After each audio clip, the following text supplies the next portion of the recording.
I just got off a coaching call, and this is an example on how your strengths, those genius capabilities that you have, can work against you.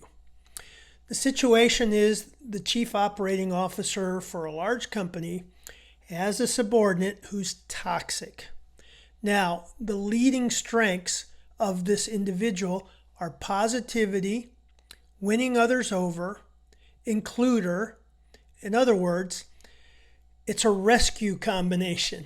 Restorative, fix things that are broken. Positivity, we can do it. All upside. Winning others over, try to persuade them. Includer, don't make them feel excluded. So this has gone on for a while, and the power dynamic has shifted radically.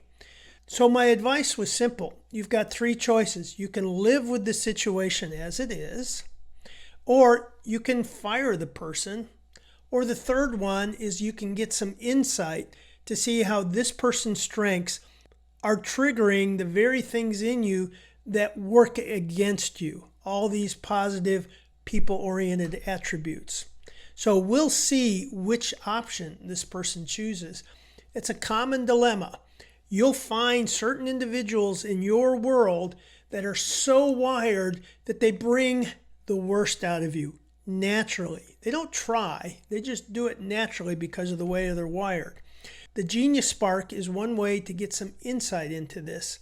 And when I read you this manager's, what we call their shadow traits, what they look like when their strengths are working against them, you're going to say, oh my goodness, there it is. So let me read to you this person's shadow traits.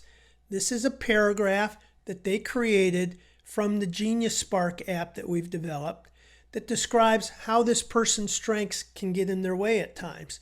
And it's very clear in the first three traits. The first one is, I have a hard time delivering harsh feedback. Second, I have difficulty resolving conflict because I can see both sides.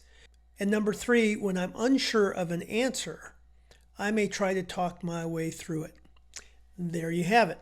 The other individual who is toxic is wired in such a way that they trigger these shadow traits. So if this person does take the Clifton Strengths, we can put them into the Genius Spark app and create a paragraph of what they should look like when they're not toxic, when they're at their best. And then look at the traits when they're working against them, and then look at the collisions between this person's traits, the toxic person, and the manager.